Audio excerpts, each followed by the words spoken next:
So my name is Curtis Sutherland, and my degree program is a master's in family and couple therapy.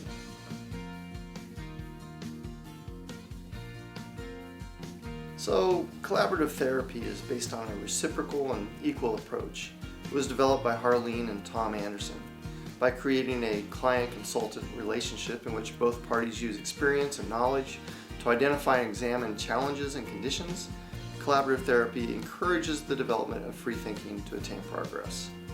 It's more of an approach or a philosophy rather than a set of interventions or a step-by-step solution to a presenting problem. Collaborative therapy is also referred to by Harleen Anderson as the art of withness. She says that we are practitioners and educators along with our clients, developing a deepening of options, possibilities, and the ability to go on as human beings with one another. So the overall purpose of collaborative therapy is to empower the client who has the ability to shape the conversations and the outcomes. Conversations flow naturally, without assumptions, kind of like what we're doing here.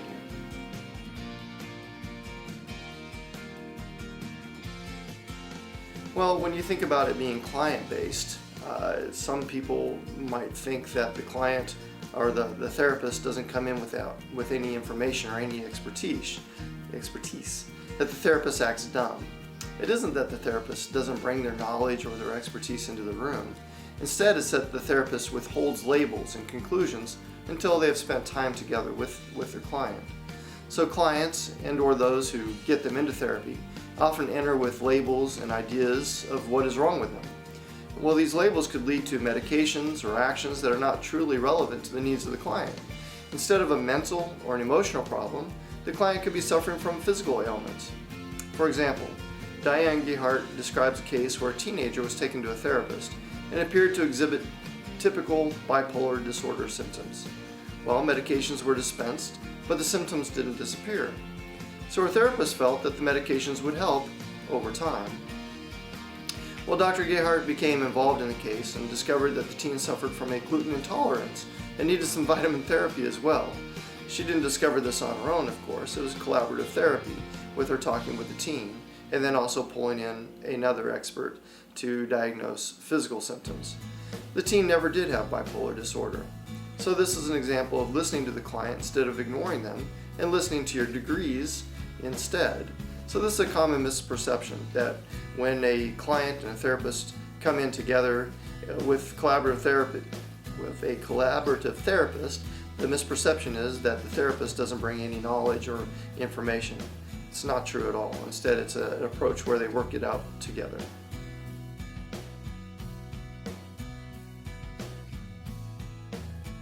I think it seems natural. The collaborative approach seems like a natural approach. It isn't about me coming in as the professional, so much as my coming alongside the client and exploring their situation.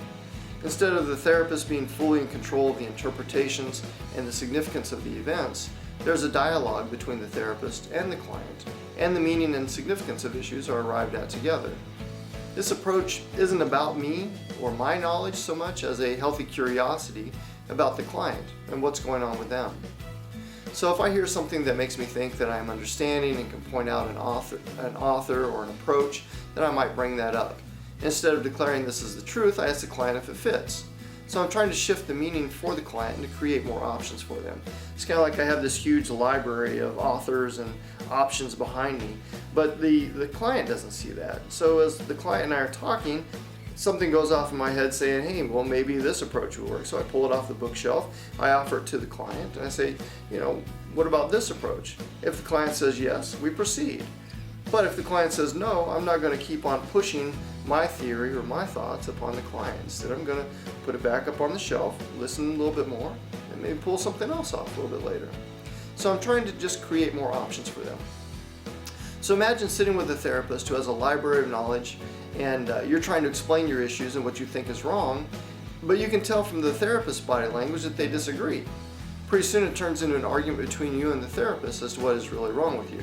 So that's like me pulling the book off and hitting you over the head with it and saying, this is what's wrong with you and this is the approach that we're going to take. And you as a client, you're saying, but that's not what's wrong with me. I don't think this is right. And it doesn't fit. I don't care if it fits or not. This is going to work and this is your diagnosis. So that's why I like this approach. It's more collaborative. It's together. So, I've experienced this type of relationship with a professional, and it's not fun. And it's not necessarily with a therapist either. It could be with a doctor or even an employee at a store. Have you ever gone into a store looking for something but not knowing exactly what it was that you were looking for? So I went into Bed Bath & Beyond and looking for a crepe spatula. Well, when I looked around on the internet for a crepe spatula, it was long and narrow. So I was looking for something close by. So I looked at Walmart, didn't find it there. So I went to Bed Bath & Beyond. I go inside, they got all these kitchen gadgets. But I didn't see one that, that matched what I'd seen on the internet. So I asked for help. Always my last resort, right? So I was taken to the kitchen tool area and I was shown what they thought would work. So the spatulas that they showed to me were too short and wide for crepes. They were good for maybe pancakes, but not for crepes. Then I saw a cake decorating spatula. It was long, narrow, perfect for flipping crepes. But the store employee disagreed and pushed the short wide one back on me, saying, this is the best option you got. This is what we use all the time for crepes, as if they were a crepe specialist. That was so frustrating. So I took their spatula, thanked her for her help, and waited for her to leave. Then I put hers back and I took the long narrow one quickly to the checkout so I could buy it. And it works great, by the way. The long narrow one works great for crepes. So the collaborative therapeutic approach reminds me of a couple guys sitting on a porch discussing a car problem. A young man might mention that his car doesn't always start. The older one says something like, that's odd, waiting for the younger man to say something else, who might say, yeah, it's the strangest thing. I'm not sure if the starter is going out or what. So the younger one, puts forth an idea. And the other might say something like, did you check your battery? And the other one might ask, how would I check that? So the older guy might say something like, well, take a look at it. If there isn't a good connection, then it will prevent the starter from working. Maybe the terminals are loose, or maybe they need to be cleaned. So then the younger guy thinks about it a minute, and then he says, I'll check it out. So the older guy says something like, well, if that isn't the problem, then maybe your starter is going out, and we can check that out later if you want. So this is a collaborative dialogue. It's a collaborative therapeutic approach, if you will. So even if the older guy thinks that he knows what the problem is, he asks the younger guy if he's thought of this or that, and he allows for a healthy dialogue. There was no solution, only options.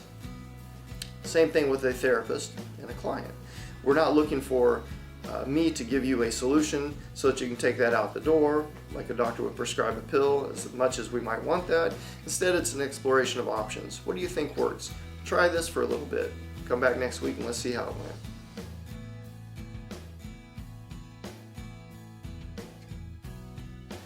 It's difficult to describe it in one sentence, but here's a long, extended sentence.